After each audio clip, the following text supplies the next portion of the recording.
Magandang umaga po! Ito po muli si Kuya Rex ng Pera Tips. Sana po ay lagi niyong nararanasan ang pagpapala ng Diyos. Mga minamahal kong mga tagapakinig, ang tinatalakay po natin ay tungkol po sa pag-iipon or pag-iimpok. Ulitin ko po yung talatang binasa ko sa Biblia sa Kawikaan, Kabanatang 21, talatang 20. Ang sabi po ay, sa tahanan ng marunong ay nakaimbak ang mga piling pagkain at langis. Ngunit inuubos ng mangmang ang lahat niyang naiimpok. Nais ko pong simulan sa isa pang kwento. Isang araw, merong tumawag sa akin, isang matanda na siyang babae, ang pangalan niya si Mila. Si Mila, retired na siya. Nung siya'y malakas pa, siya po ay nag-iipon at ang ipon niya, inilalagay niya sa lote. So malit lang ang pagkakabili niya ng lote niya sa may Montalban.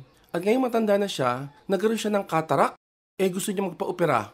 So ang kanyang tanging paraan para magpagamot ay yung kanyang naipong lote.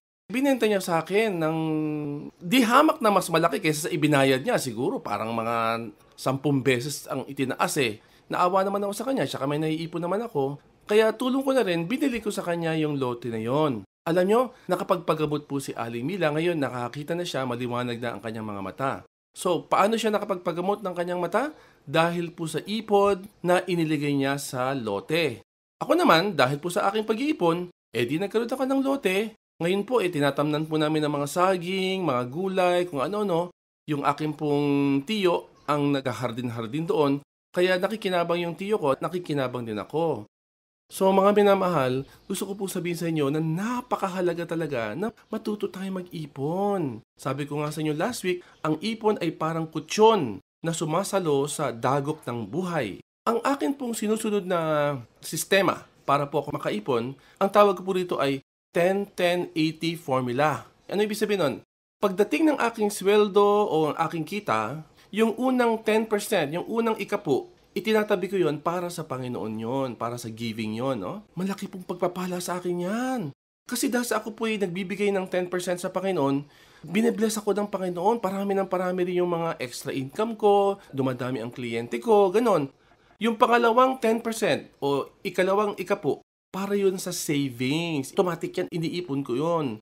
Tapos hindi ko gagastusin yun, paanakin ko ng paanakin yun. Yung anak ng anak, hindi ko kakainin, paanakin ko na naman ng paanakin. Kaya palaki ng palaki ang ipon na yan. Tapos yung natirang 80% o 80%, pagkakasyahin ko po yung aking mga pang-araw-araw na gastusin sa buhay. Tulad ng pagkain, transportasyon, kuryente, tubig. Doon ko kukunin sa 80%. Hindi ako mamumuhay o gagastos ng mas malaki kaysa sa 80%. Kasi kung mas malaki sa 80%, o di nanakawin ko yung ibibigay ko sa Panginoon. O kaya nanakawin ko yung iniipon ko. Kung hindi ko man nanakawin yung dalawang yon, baka uutang na naman ako. Ayoko po talagang umutang eh. So ginagawa ko, pinagkakasya ko ang aking lifestyle dun po sa 80% natitira.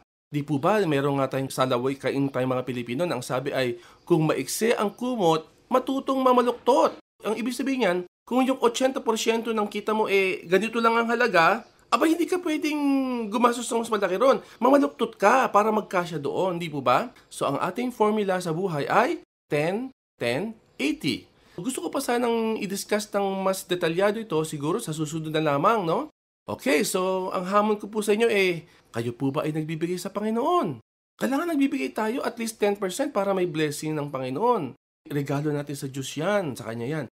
Pangalawa, tayo po ba'y nag-iipon? At least 10% yon iipunin natin. Kung nag-iipon kayo, ginagastos nyo ba? Ay, mali. Hindi gagastusin yon, paaanakin yon, pararamihin yon. Tapos, ang pangatlong tanong ko sa inyo pinagkakasya nyo ba ang gastusin nyo doon sa matitirang 80%? Kailangan matuto kayong mamaluktot para magkasya sa 80%. Hindi maganda umuutang, hindi maganda yung ninanakaw mo yung sa Panginoon, hindi maganda yung ninanakaw mo yung ipon mo sa kinabukasan. Sige po, hanggang dito na lang. Tandaan nyo, kung gusto nyo pong magpadala ng katanungan o kaya magbahagi ng kwento nyo, maaari po kayong mag-email sa amin sa peratips@gmail.com. O kaya naman tumawag po kayo sa 939-9182. Kung gusto nyo, pwede rin kayo mag-text dito sa amin sa Tawag ng Karunungan. Tandaan natin ang lahat ng ating ginagawa sa ngayon ay paghahanda lamang para sa mas dakilang mga gawain sa kinabukasan. Ito po si Kuya Rex ng Pera Tips.